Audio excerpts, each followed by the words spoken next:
अस्सलाम वालेकुम। Scene Vista में मैं आपको खुशामदीद कहती हूँ। मैं हाजिर हुई हूँ एक नई कहानी के साथ।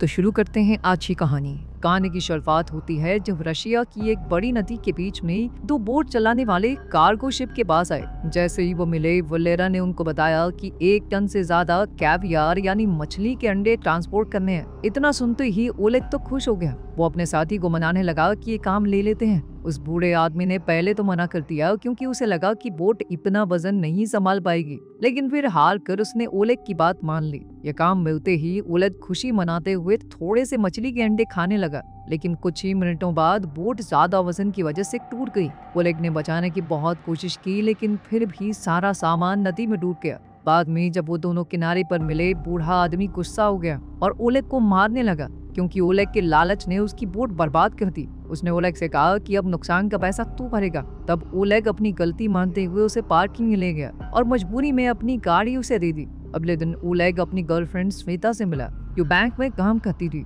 ओलेग ने कहा कि उसे फिर से लोन लेना पड़ेगा, लेकिन श्वेता ने कहा कि अब तो कोई बैंक उसकी मदद नहीं करने वाला। फिर ओलेग ने अपनी गर्लफ्रेंड से कहा कि बैंक का पैसा चुरा लें, लेकिन श्वेता ने मना कर दिया और कहा कि ऐसा करने से प्रॉब्लम और बढ़ जाएगी। थोड़ी देर बाद ओलेग अपनी साथी के साथ वहाँ से निकल गया। श्वेता ने देखा कि ओलेग के पास एक नई गाड़ी है जो गंदगी और मछलियों के टुकड़ों से भरी हुई थी। अपने बॉयफ्रेंड की प्रॉब्लम सॉल्व करने के लिए श्वेता ने उसे याद दिलाया कि पापा तुम्हें थोड़ा पैसा दे सकते हैं, वैसे ही सब उन्हें घर बेचने के लिए कहते रहते हैं, तुम उन्हें मना लो, फिर मेरे हिस्से जो आएगा वो तुम्हारा। लेकिन ओलेग ने मना कर दिया कि वो अपने आप को नीचा नहीं दिखाना चाहता।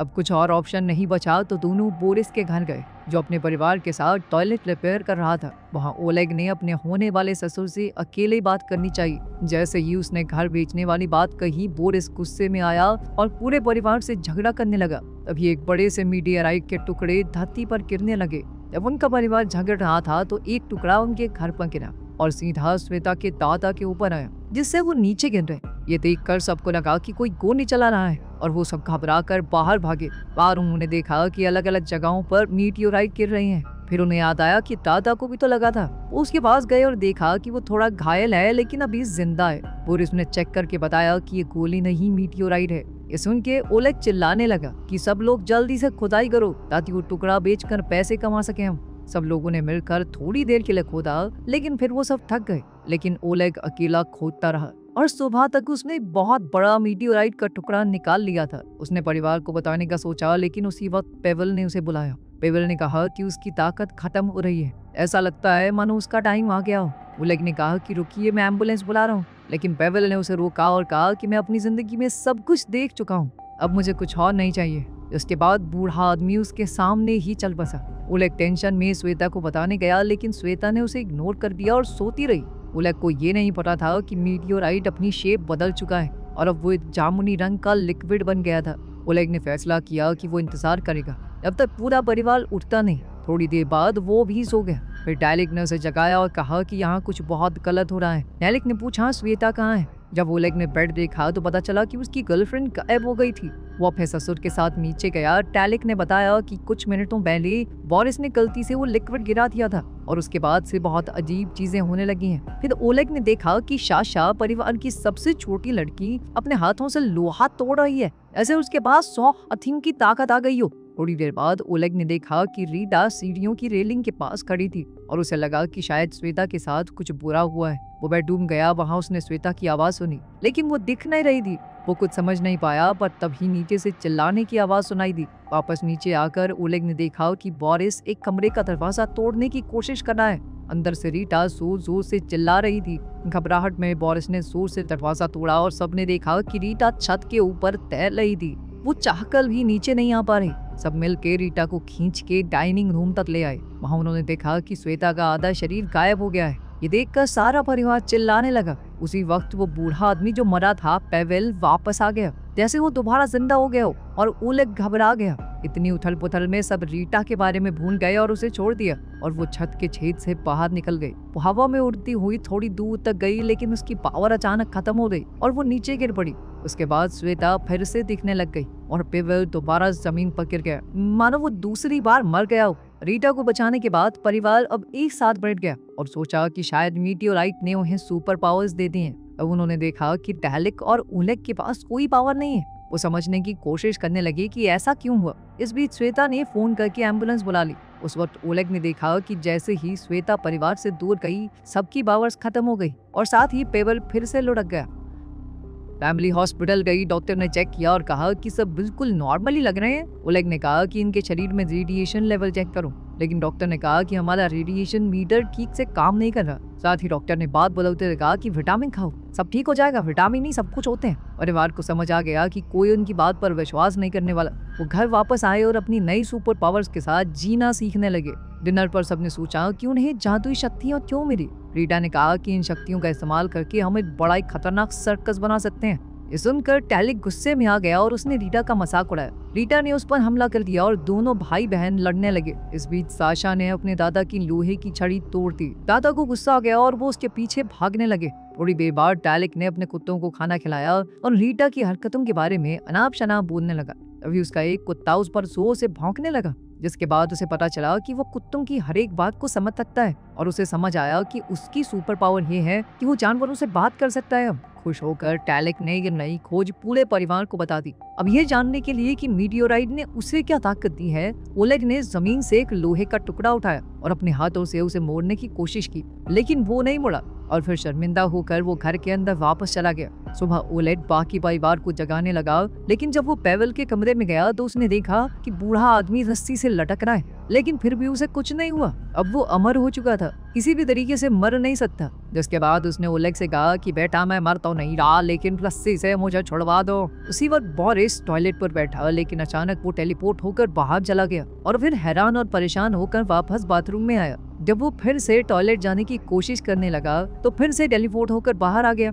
और परिवार वाले हैरान हो गए कि ये हो कैसे रहा है। सारे सवालों से तंग होकर बोरिस ने कहा कि अब मैं दोबारा करके नहीं दिखाऊंगा, टॉयलेट जाना है मुझे, मैं टॉयलेट नहीं जा पा रहा हूँ। फिर उसने अपने पूरे परिवार को अपने साथ अपनी पसंदीदा मछली पकड़ने वाली जगह पर चलने के लिए कहा, क्योंकि वहां जाकर उसका दिमाग शांत हो जाता था। जब वो लोग वहां पहुंचे, रीटा अपनी ताकत से झील के ऊपर उड़ने लगी और टैलिक एक कुत्ते के पास बैठकर अपने फोन की वीडियोस उसे समझा रहा था। इसी बीच ओलेग ने बोरिस से कहा कि मेरे पास एक आइडिया है, हम सबकी पैसों की दिक्कत खत्म हो जाएगी। लेकिन बोरिस ध्यान से नहीं सुन रहा था, वो तो बस टेलीपोर्ट होने की ट्रेनिंग करने में लगा हुआ था। ओलेग ने समझाया कि हम श्वेता के गायब होने की ताकत का इस्तेमाल करके बैंक के करीब $3 मिलियन चुरा सकते हैं, ताकि उनके पास पैसा आ जाए और वो अपनी मर्जी से जिंदगी जी सके।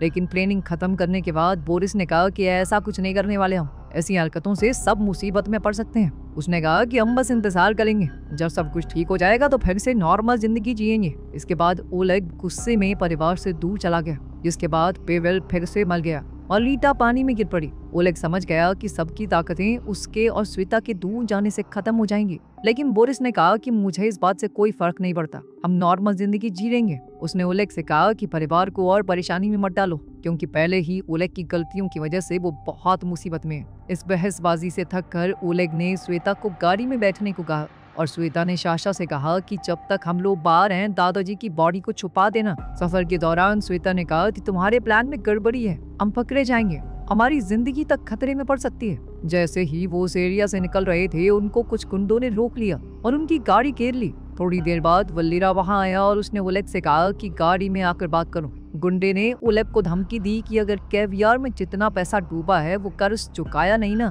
तो तुझे जबरदस्ती चाइना ले जाके काले बाजार में बेचूंगा, समझा। ये सुनकर ओलेग बहुत डर गया। वो रोड के किनारे खड़ा होकर सोचने लगा कि अब क्या करे। उधर श्वेता ने भी वल्लीरा की बात सुन ली थी, तो उसने ओलेग को गले लगाया और कहा कि मैं बैंक में चोरी का प्लान पूरा करूंगी, तुम चिंता मत करो, हम कर लेंगे सब ठीक। फिर उन्होंने बैठकर पूरा चोरी का प्लान बनाया। बाद में पूरा परिवार लिविंग रूम में इकट्ठा हुआ और सबने मिलकर तय किया कि चोरी का प्लान अब शुरू करना है। इसके बाद सबने फैसला किया कि रात भर पार्टी करेंगे, क्योंकि हो सकता है कल पकड़े जाए फिर जेल में चक्की पीसनी पड़े, तो आज पार्टी तो बनती है। सुबह ओलेग ने रीटा के साथ मिलकर नाश्ता बनाया। रीटा ने कहा कि मुझे एक प्ले करना है। बोरिस ने भी जोर डाला तो ओलेग ने उसकी बात मान ली। फिर सब लोग एक बड़े थिएटर गए जहाँ रीटा ने अपना इंट्रोडक्शन दिया। उस जगह के हेड ने उसकी शक्ति देखी तो वो हैरान हो गया। इसके बाद परिवार के सभी लोगों ने एक एक करके अपनी ताकत दिखाई और वो आदमी ये सब देखकर पूरी तरह हिल गया। हैरान होकर थिएटर का हेड बोला कि मैं तुम सबको काम पर रखूंगा, लेकिन ये सुनकर ग्रुप वहां से निकल गया और ओलेग ने उस आदमी को धमकाया कि कोई भी रिकॉर्डिंग तो नहीं कर रहा था ना। रात को ओलेग को लगा कि उसके शरीर में कुछ तो अजीब हो रहा है। बाथरूम में जाकर उसने देखा कि उसकी ताकत है कि उसकी उंगलियों से पानी निकलता है। ये क्या खुद्दूसी पावर है। अगली सुबह ओलेग साशा के साथ एक महंगे रेस्टोरेंट में लंच करने गया, क्योंकि साशा ने ये शर्त रखी थी कि वो बैंक लूटने में मदद तब करेगी जब ओलेग उसका रोमांटिक डेट पर जाने वाला सपना पूरा करेगा। लेकिन फिर जल्द ही ओलेग ने देखा कि पूरा परिवार छुपकर उनको देख रहा था। वो बेचारा वैसे ही छोटी बच्ची के साथ डेट पर आकर बहुत शर्मा रहा था। ऊपर से श्वेता भी गायब होकर उनके पास वाली कुर्सी पर बैठ गई और ओलेग को चुंडियां मारने लगी। वो अपनी टिंगू बहन की रोमांटिक डेट को थोड़ा हद में रखना चाहती थी। इसी बीच ओलेग ने देखा कि वलेरा और उसके आदमी भी रेस्टोरेंट में हैं। वलेरा ने ओलेग को पहचान लिया और उसके पास आया। ओलेग डर के मारे कुछ नहीं कर पाया, लेकिन फिर उसे बचाने के लिए शाशा उठ गई और अपनी ताकत से गुंडे की हड्डी पसली एक कर दी। साथ ही उसके 2 आदमी भी पेल दिए। सब कुछ देखकर ओलेग घबरा गया और वहां से भागा। उसके पीछे श्वेता भी भागी। इसी वजह से साशा की पूरी ताकत खत्म हो गई और पूरा परिवार जल्दी से कार की तरफ दौड़ा ताकि वो वहां से निकल सके। फिर बैंक में चोरी का दिन आ गया। सबने गाड़ी सेट की। श्वेता ने अपने कपड़े उतारे और फिर गायब होके ओलेग के साथ बिल्डिंग की तरफ चलने लगी। अपनी शक्तियों का इस्तेमाल करके श्वेता बिना किसी को देखे सिक्योरिटी क्रॉस पार करके बैंक के लॉकर रूम का पासवर्ड देखने लगी। बाहर बोरिस ने गाड़ी एक और जगह पर पार्क करनी चाहिए, लेकिन पुलिस कार ने उन्हें रोक लिया। पुलिस ने कहा कि जल्दी से रास्ता खाली करो। टैलिक ने सोचा कि अगर दूर गए तो श्वेता की ताकत चली जाएगी। बोरिस ने टाइम पास करने की कोशिश की और रास्ता छोड़ने से मना कर दिया। पुलिस ने गुस्से में गाड़ी की फोर्स से उन्हें धक्का दिया और उस जगह से दूर कर दिया। इसी वजह से पेवल फिर से मर गया और श्वेता अचानक दिखने लगी। बैंक के अंदर मौजूद सभी लोग शॉक हो गए। उन्हें तुरंत बाहर भागा और परिवार के साथ मिलकर बूढ़े को बिल्डिंग के पास खींच लिया, जिससे श्वेता की पावर वापस आ गई। लेकिन प्लान तो फेल हो गया था। वो सब जैसे ही निकलने लगी, पुलिस की गाड़ी ने पीछे से उन्हें रोक लिया। उन्होंने पहले ही बोरिस को वार्निंग दे रखी थी, तो पुलिस वाले के आने से पहले वो वहां से टेलीपोर्ट हो गया ताकि बात और न बढ़ जाए। लेकिन गलती से पुलिस की गाड़ी के अंदर ही टेलीपोर्ट हो गया था वो। भैया ये गाड़ी आपकी है? अच्छी है बात। घर लौटने के बाद बोरिस ने कहा कि आज तो ओलेग की वजह से बच गए। गुस्से में ओलेग ने सबको डाइनिंग रूम में बुलाया और कहा कि तब तक कोई कुछ और काम नहीं करेगा जब तक चोरी पूरी नहीं होती। रीटा ने कहा कि मुझे अभी भी प्ले करना है, लेकिन सबने मिलकर उसे चुप करवा दिया। अपनी बेइज्जती से परेशान होकर वो बाथरूम में रोते हुए भाग गई। ओलेग को बुरा लगा और उसने फैसला किया कि उसका शो कर देते हैं ना। शो की रात रीटा बहुत घबरा गई। वो गलती से दूसरी ओर मुड़ गई और पूरी बिल्डिंग में उड़ने लगी। ओलेग और श्वेता अलग हो गए ताकि रीटा को पकड़ सकें, लेकिन रीटा के मिलने से पहले ही वलेरा वहां आ गया और उसने ओलेग के मुंह पर मुक्का दे मारा, जिसके बाद ओलेग तुरंत ही बेहोश हो गया। थिएटर का हेड अपना प्ले बिगड़ने से बहुत नाराज था। उसने बदला लेने के लिए कहा कि ओलेग को पब्लिक के सामने सजा दो। उसे स्टेज के पर्दे के पीछे फेंक कर बहुत मार पड़ी। थोड़ी देर बाद ओलेग बाहर आया और अपने परिवार से मिला। श्वेता ने अपने बॉयफ्रेंड को ऐसे देखकर पूछा कि क्या हुआ तुम्हें? बस मेरा हो गया, थक गया हूँ मैं। ओलेग ने कहा, ये परिवार बेवकूफ और मतलबी लोगों का झुंड है और कुछ नहीं। उसने गुस्से में सबको कह दिया कि चाहे तुम्हारे पास पूरी दुनिया की ताकत आ जाए, फिर भी तुम बेवकूफ ही रहोगे। उसमें यह भी कहा कि अपना कर्ज मैं अकेले चुकाऊंगा और फिर सबको वहीं छोड़कर वो चला गया। लेकिन बोरिस ने कहा कि इस परिवार से कोई दूर नहीं जाता। उसने अपने दामाद को पकड़ा और जबरदस्ती बैंक ले गया। वहाँ सबने अपने प्रोफेशनल मास्क पहने। लीडा ने एक बड़ी चेन लेकर दीवार पार की और साशा ने ट्रक धकेल कर गली का रास्ता बंद कर दिया। इसके बाद बोरिस टेलीपोर्ट होकर अंदर चला गया, जबकि श्वेता ऊपर से कूदकर तिजोरी वाले कमरे तक पहुंच गई। उसने कल देखा हुआ पासवर्ड इस्तेमाल करके तिजोरी को खोल दिया। बाहर कुछ बूढ़े शराबियों ने इन लोगों को देख लिया। जब बाकी सबका ध्यान नहीं था तो पेवल ने थोड़ा पेट्रोल पिया और सिगरेट जलाई, जिससे आग का धुआं निकला। ये देखकर तो बूढ़े हिल गए। उस वक्त रीटा साशा को अंदर ले गई और उसने पूरा सेफ ही बाहर फेंक दिया। उन सब ने अपनी गाड़ी के ट्रंक में पैसा भरा और टैलिक ने अपने कुत्ते पुलिस को रोकने के लिए भेज दिए। चोरी खत्म होते ही परिवार वहां से भाग गया। पेवल ने कुछ पैसे गरीबों की तरफ फेंके और पुलिस ने चोर समझ के उन लोगों को ही पकड़ लिया। कुछ घंटों बाद सब लोग शहर की ऊंचाई पर गए और करोड़पति बनने की खुशी मनाने लगे। लेकिन ये खुशी ज्यादा देर नहीं टिकी, क्योंकि पेवल ने अपना अंतिम फैसला सुना दिया। उसने अपने परिवार को अलविदा कहा और अपनी मौत के लिए जगह चुनी। पूरा परिवार आंसुओं के साथ उसे अलविदा कहकर वहां से निकल गया। गाड़ी चलाते वक्त रीटा ने देखा कि दादाजी गिर गए। उसने कहा, पापा वापस चलो। लेकिन एक बार फिर से अपनी जान बचने से पेवल गुस्सा हो गया और उसने सबको कहा कि जल्दी से यहाँ से चले जाओ, तुम सब पागल हो क्या? परेशान कर रहे हो यार, बूढ़ा आदमी चैन से मर भी नहीं सकता। बोरिस ने आइडिया दिया कि हम एक बड़ा सा घर खरीद के सब साथ में लेंगे, लेकिन सबने कहा कि पैसा बांट लो, ठीक है, सबके अपने प्लान है। बोरिस ये सोचकर उदास हो गया कि कोई उसके साथ नहीं रहना चाहता। तब पेवल ने कहा कि देखो, मैंने पुलिस को बुला दिया है, अगर जल्दी से यहाँ से नहीं गए ना तुम लोग तो सब के सब फंसोगे, जेल में रहोगे तुम, समझे? रास्ते में श्वेता ने ओलेग से कहा कि अब मैं तुम्हारे साथ नहीं रहना चाहती। उसने पैसे ओलेग को देकर गाड़ी से निकलने को कहा। वो अभी भी ओलेग की बातों से बहुत दुखी थी जो उसने पिछली रात कही थी, और वो तो उसे छोड़कर हमेशा के लिए जाने भी वाला था। ओलेग गुस्से में अपना हिस्सा लेकर निकल गया। उसने वो पैसे वलेरा का कर्ज चुकाने में लगाए और उससे सुलह कर ली।